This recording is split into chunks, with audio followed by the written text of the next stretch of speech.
You're welcome back. This is Tech Hub, your one-stop platform for all things tech in Africa. It is the Women's Month, and I spoke with Wuraola Oyewusi, a data analyst and AI expert who is using local language to teach people to help them understand technology better.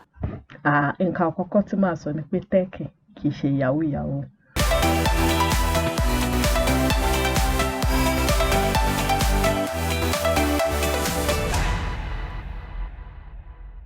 I'm going to start by saying I enjoyed being a pharmacist full-time, and I got into data science and AI purely by chance. When I was, I used to read a lot of job descriptions.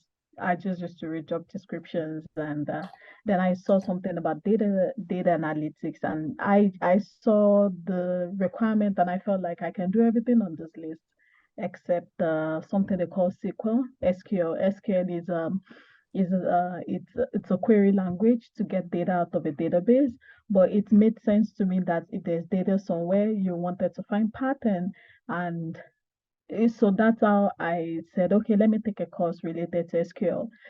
That's where the internet comes in. And then I took the first course. I said, I think this is interesting.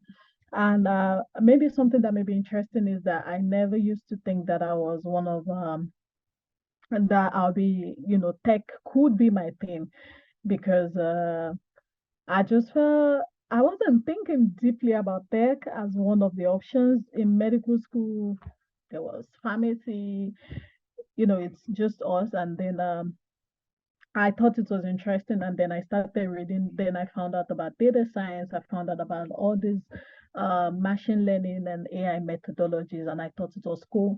So I bought my first specialization, and then let's just say that's where it all started. So I did the transition thing. What you typically do when you're transitioning careers.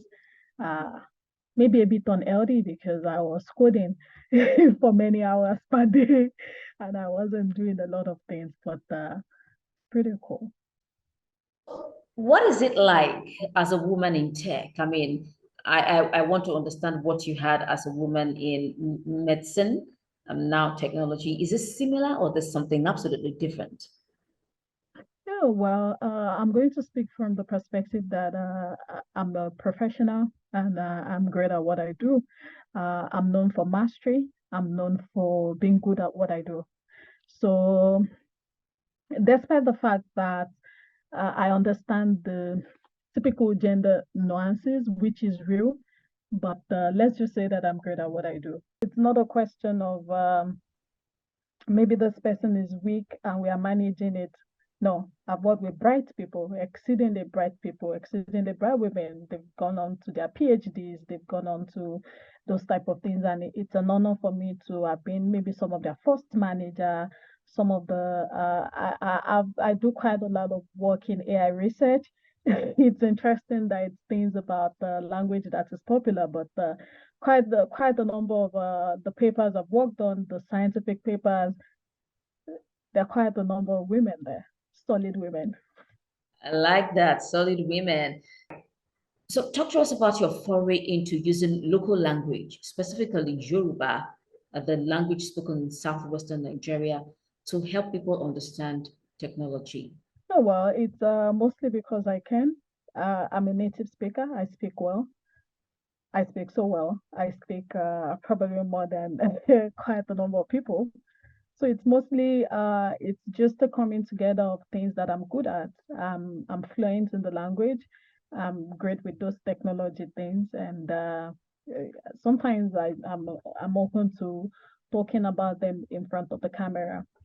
I've been doing this for a while. I think my very first video kind of went everywhere last year, maybe mid last year. So if someone probably just saw my video this year, it's probably the 20 something video. I've made about 22 or 23 of those videos. A perspective that I think is interesting that people should know. I understand that people say just people who are underprivileged, maybe they don't speak English, they are the audience, but data says something differently about the people that are watching. And I remember I've made presentation about the classes of people watching. The classes of people watching the videos, of course, people who probably don't speak English. Uh, they are a class, but then there's a class of people who understand, who who speak who speak English, but they do want to learn in Yoruba because the way language is sustained is to have new words as the world is evolving.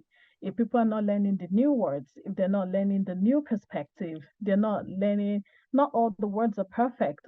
If they're not learning those things, it's one of the ways language die off. So there are different people watching across different age groups. So while people have said, oh, you've helped my mom and my grandmother understand this, people are also saying you've helped my kids or myself. People in my age group, people in my age group, I'm 31. People between 30 and 40 something. They have kids who are watching. People who are younger, they are watching because, okay, they're learning new words. I'm just trying to say, while it's easy to say it's just people who don't speak English, the audience is interested. The audience is global. The YouTube data says, oh, people are watching from at least 15 countries. Uh, people are watching from at least 15 countries. People will send messages that, oh, I don't speak Yoruba, but I understand the subtitles, and it's quite interesting. But I'm always excited to teach people who may not even speak English because people are curious about the tools that they use. They don't have to speak English to want to know how their phones work, to want to understand how artificial intelligence is in their life, to want to understand what are these new career options that are in technology and things like that.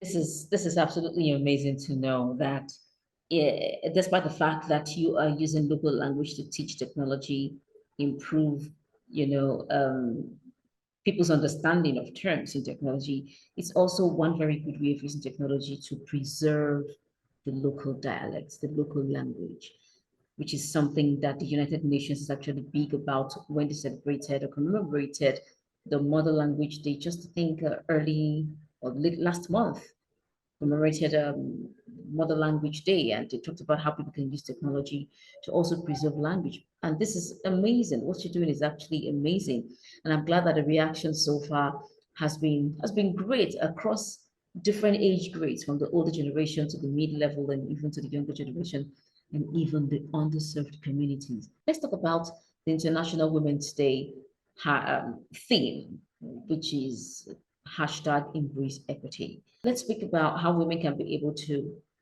hold it up themselves in the technical front and also emotional front. I think that's very important. Well, if a woman is on my team, if I'm on your team, um, I'm on your team because of mastery. That's why I said I'm good at what I do. I've worked with a lot of women who are great at what they do. I have solid friends who are great at what they do. So these conversations about emotion, something depth, the work is getting done. Some of the most brilliant people that you've ever worked with, the work is good. And, it's just the difference in the type of emotion that people prefer. If someone gets angry all the time, it's an emotion. Why is it the person that has menstrual pain that is told is more emotional? But all those ones is by the side. What I'm gonna say, what I tell women all the time, your first job is mastery. Be great at what you do. And then when you're great at what you do, keep negotiating. Keep negotiating for some of the most important things.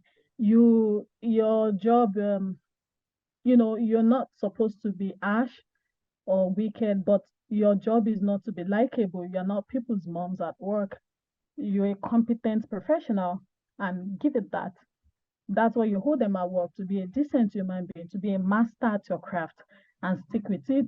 It improves how your time is negotiated for. It improves the type of work you want to do. It improves the type of people you want to work with. So that's what I tell women. And of course, I tell women to high on the bag. What a conversation. I mean, it's a great way to end the conversation. Thank you so much. That pep talk at the end was actually very much needed. And I'm sure women all over the world who would watch this particular interview would definitely appreciate it. Holding your own. I think that's what I got from the entire conversation we just had now. Thank you so much, Wuraola, for joining us on Tech Hub. How much you can, through tech, impact your community. The people who watch my videos, the people who see me and see what I represent, those are the people that I'm online here. Tech Hub, for a smarter you. African startups founded and operated from 2010 to 2020 had a 54% chance of success, but that's lower than 67% for the US and India at 90%. To curb the rate of failure, a financial institution in Nigeria collaborated with the Lagos Tech Stars Accelerator Program to host 12 startups across the continent for 3 months to increase their chances of thriving. I finished about a year ago, maybe a year and 3 months now, and it was January last year, so this is deja vu actually. So Techstars is, a global accelerator program, offers not just funding, but just everything that comes with building a startup, right? All the playbook that you need, right? And for me, it was critical because I had just launched just 5 months into, never launched a tech startup before. So it was a great opportunity, right? Because now I would be alongside other founders who were building, similar companies and learning. Had several mentors, people who had built, several startups basically.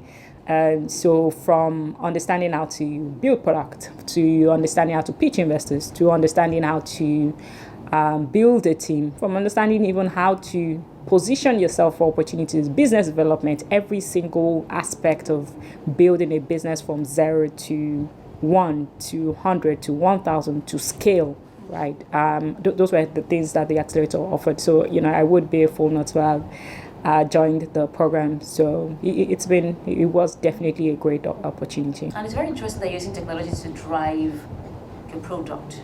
I mean, you're selling good health, as it were.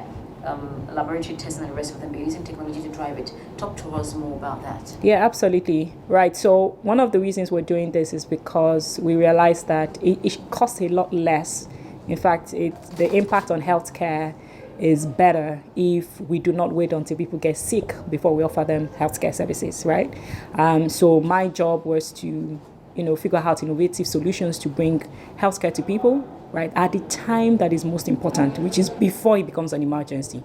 Yes, so we launched Health Tracker to make on-demand lab testing accessible, where you can basically say, can I know what my cholesterol level says? And that can inform your lifestyle, right? And we already know that the rise in non-communicable diseases is driven by our sedentary lifestyle, the food we eat, and everything. We know that already, but we have no idea what actually our body is, what the state of our health is. And that's what I wanted, at Health Tracker to empower people with. So we were able to do that with technology, because if financial services can do it, where you don't need to go in to say, your banker and you still do all your transactions. If e-commerce happened where you can be at home and order anything and you get it, healthcare, which is most important, should be seeing a lot of innovative solutions, right? And that's what we did. We decided to bring healthcare to people at home.